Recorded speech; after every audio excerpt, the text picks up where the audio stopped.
चलिए दोस्तों, आज हम शुरू करते हैं एसएससी के टॉप 20 वन वर्ड सब्स्टिट्यूशन, जो कि ब्लैक बुक से लिया गया है, जो कि मोस्ट इम्पोर्टेंट है और बहुत ही बार पूछा गया है। तो शुरू करते हैं आज के पहले क्वेश्चन के साथ। आज का पहला क्वेश्चन है डैट नेवर फेल्स, यानी कि जो कभी फेल नहीं हुआ, इसे हम लोग कहते हैं इनफेलिबल। क्या कहेंगे? इनफेलिबल।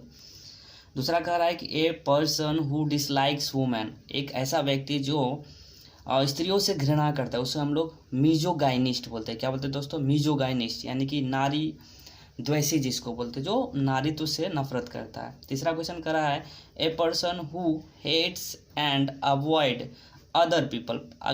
इससे पहला क्वेश्चन जो था सर, वो दोस्तों वो वुमेन से हेट्स करता था, लेकिन ये क्वेश्चन जो है वो हेट्स एंड अवॉइड कर रहा है। किसको? तो पीपल को, लोगों को अवॉइड कर रहा है। तो इसको हम लोग क्या कहेंगे? मिसनथ्रोप। मिसनथ्रोप कहने का मतलब होता है एक वैसा व्यक्ति जो मानव जाति से घृणा करते हैं, उसे हम लोग मिसनथ्रोप यानी कि मानव द्वेषी कहते हैं। अगला चौथा क्वेश्चन करा ए person who Yeats human flesh, एक ऐसा व्यक्ति जो मानव का मांस खाता है, उसे हम लोग कैनिबल कहते हैं। उसे हम लोग क्या कहते हैं? कैनिबल कहते हैं, यानी कि नरभक्षक कहते हैं। जो मानव का मांस खाता है उसे हम लोग नरभक्षक कहते हैं। अगला क्वेश्चन 5 नंबर क्वेश्चन कर रहा है दोस्तों, कि कर रहा है a person who thinks he oblique she is better than other people and who thinks and talks too much about himself public herself. मतलब एक ऐसा व्यक्ति जो अपने आप को सबसे बड़ा समझता है और हमेशा अपने ही बारे में बोलता है, चाहे वो कोई बॉय हो सकता है या कोई गर्ल्स हो सकती है। तो इसे हम लोग ईगोइस्टिक कहते हैं। ईगोइस्टिक, ईगो से बना ईगोइस्टिक, जिसे हम लोग अहमवादी कहते हैं। क्या कहते हैं? अहमवादी कहते हैं। छठा क्वेश्चन है दोस्तों, कह रहा है कि a person who always expects good things to happen और थिंग्स टू बी सक्सेसफुल, एक ऐसा आदमी जो हमेशा यह सोचता है कि उसके साथ कुछ अच्छा ही हो। यानी कि कह सकते हैं कि एक पर्सन जो हमेशा पॉजिटिव सोचता है, यानी कि आशा करता है कि उसके साथ अच्छा हो, तो उसे हम लोग कहते हैं ऑप्टिमिस्ट कहते हैं। क्या कहते हैं दोस्तों? ऑप्टिमिस्ट, जिसे आशावादी कहते हैं। इसका ही जस्ट अपोजिट होता है पेसिमिस्ट। जो व्यक्ति हमेशा नकारात्मक चीज़ों के बारे में सोचता है, हम लोग पेसिमिस्ट कहते हैं। लेकिन यहाँ पर हम लोग ऑप्टिमिस्ट, जो हम लोग पॉजिटिव सोचता है, उसे हम लोग ऑप्टिमिस्ट यानी कि आशावादी कहते हैं। अगला 7वां क्वेश्चन कर रहा है someone who makes charitable donations intended to increase human wellbeing. मतलब कुछ लोग ऐसे होते हैं जो मानव कल्याण के लिए दान करते हैं और जो मानव जाति के सुधार के लिए काम करते हैं, उसे हम लोग अल्ट्रुइस्ट कहते हैं। हिंदी में परोपकारी कहते हैं। जो दूसरों के उपकार के लिए कुछ काम करते हैं, उसे हम लोग अल्ट्रुइस्ट या परोपकारी कहते हैं। अगला 8 नंबर क्वेश्चन का रहा है कि the rule by novels oblique government by person of highest social order, उसे हम लोग कहते हैं एरिस्टोक्रेसी। यानी कि इस वन वर्ड सब्स्टिट्यूशन का मतलब ये होता है कि एक प्रकार का शासन जो समाज के अच्छे और श्रेष्ठ लोगों के द्वारा किया जाता है, उसे हम लोग एरिस्टोक्रेसी कहते हैं। श्रेष्ठ जनों के द्वारा जो शासन होता है, उसे हम लोग एरिस्टोक्रेसी कहते हैं। 9 नंबर क्वेश्चन कर रहा है कि a person who believes that God does not exist. 9 number कह रहा है कि एक ऐसा व्यक्ति जो यह मानता है कि भगवान का अस्तित्व ही नहीं है। एग्जिस्ट मतलब होता है अस्तित्व में नहीं हो, अस्तित्व में होना, लेकिन नॉट लगा है तो अस्तित्व में नहीं होना।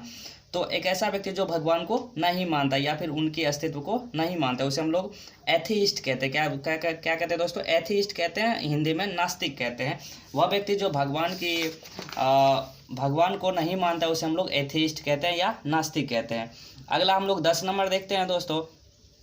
10 नंबर कह रहा है कि beautiful hand writing that you do with special pen oblique brush, उसे हम लोग कैलीग्राफी कहते हैं। इस वन वर्ड सब्स्टिट्यूशन का मतलब ये है दोस्तों कि जो राइटिंग हमारा है बहुत सुंदर है, जो कि हम लोग किसी खास पेन या ब्रश के द्वारा लिखते हैं, उसे हम लोग कैलीग्राफी कहते हैं। उसे हिंदी में कहते हैं सुलेख। सुंदर लिखने की कला को हम लोग कैलीग्राफी या सुलेख कहते हैं। समझ गए दोस्तों? आशा करता हूँ आप समझ गए होंगे। 11 नंबर क्वेश्चन कर रहा है an expert on matters involving the judgement beautiful quality और स्किल इन आर्ट फूड और म्यूजिक, उसे हम लोग कनोजर कहते हैं। कह रहा है कि दोस्तों एक ऐसा व्यक्ति जो सभी कलाओं में निपुण हो, गुण पारखी हो, जैसे कि कला हो गया, मतलब खाना का जो अच्छे से स्वाद ले सकता हो, खाने का अच्छे स्वाद जानता हो, म्यूजिक में भी अच्छा इंटरेस्ट रखता हो, जो बहुमुख प्रतिभाशाली हो, उसे हम लोग क्या कहेंगे, कनोजर कहेंगे, यानी कि विशेषज्ञ कहेंगे। अगला 12 नंबर क्वेश्चन का रहा है दोस्तों, difficult oblique impossible to read. ऐसा हैंड राइटिंग, ये स्पेशली हैंड राइटिंग के लिए है कि ऐसा मतलब एक टाइप से कह सकते हैं कि इतना मतलब गंदा हैंड राइटिंग जिसे पढ़ना पॉसिबल नहीं हो, तो उसे हम लोग इलिजिबल कहते हैं। इलिजिबल मतलब अस्पष्ट हैंड राइटिंग, जिससे ठीक ढंग से पढ़ा नहीं जा सके। अगला कह रहा है कि having bad habits which can not be changed comma corrected और इम्प्रूव्ड इनकॉरिजिबल, उसको कहेंगे। दोस्तों ये एक प्रकार का मतलब नेगेटिव हैबिट्स के बारे में इंडिकेट कर रहा है कि ऐसा हैबिट्स जो चेंज नहीं किया जा सकता है और जिसमें क्या करेक्शन भी नहीं किया जा सकता या फिर उसमें कोई सुधार भी नहीं किया जा सकता, उससे हम लोग इनकॉरिजिबल कहते हैं। स्पेशली ये नेगेटिव हैबिट्स के लिए है।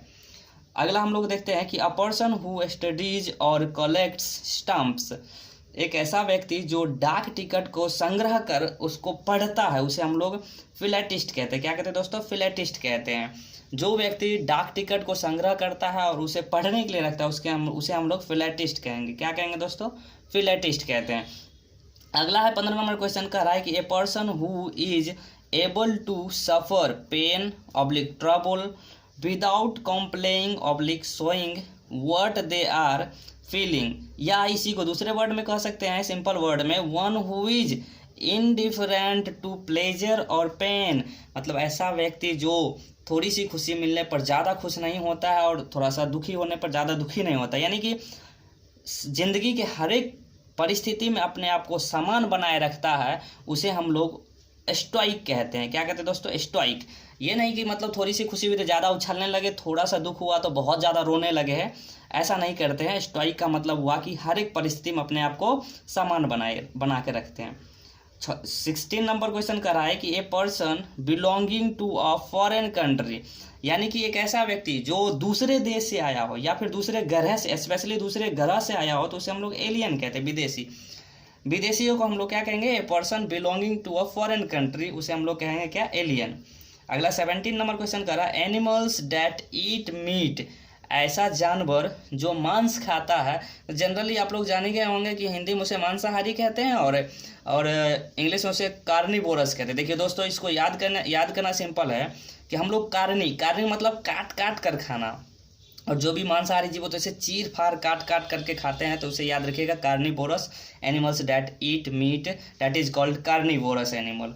अब देखिए अगला 16 नंबर क्वेश्चन कर रहा है कि द आर्ट और प्रोसेस ऑफ ड्राइंग और मेकिंग मैप्स, मतलब एक ऐसा कला जिसमें मानचित्र का निर्माण किया जाता है। जो मानचित्र होता है किसी भी देश का या पूरी दुनिया का, जो मैप का निर्माण करता है उसे हम लोग कार्टोग्राफी कहते हैं। इस कला को क्या कहते हैं, कार्टोग्राफी कहते हैं।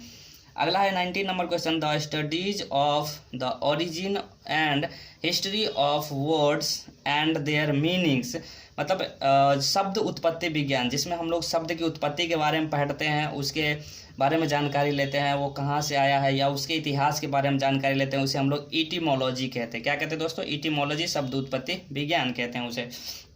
अगला आज का लास्ट क्वेश्चन है दोस्तों, कह रहा है कि the crime of killing somebody deliberately, मतलब मानव जाति का पूरी निर्दयतापूर्ण हत्या करने की क्रिया को हम लोग क्या कहेंगे, होमिसाइड कहेंगे। दोस्तों साइड का मतलब ही हत्या होता है, होमिसाइड हो जाता है, रेडिसाइड हो जाता है, सोरोरीसाइड हो जाता है। तो जहाँ भी आपको साइड मिले, ये साइड मिले तो समझ जाइएगा कि ये मतलब हत्या से रिलेटेड है। तो होमिसाइड का मतलब होता है मानव हत्या, यानी कि मानव हत्या, निर्दयतापूर्ण हत्या को हम लोग क्या बोलेंगे, होमिसाइड बोलेंगे। तो दोस्तों इस तरह से हम लोग आज टॉप 20 वन वर्ड सब्स्टिट्यूशन देखे हैं, जो कि मोस्ट इम्पोर्टेंट क्वेश्चन है, जो बहुत बार एग्जाम में रिपीट हुआ है। तो आशा करता हूँ कि आप लोग इसको समझेंगे, पढ़ेंगे, और जो भी सजेशन होगा प्लीज़ कमेंट बॉक्स में ज़रूर बताइएगा। And again thanks for watching.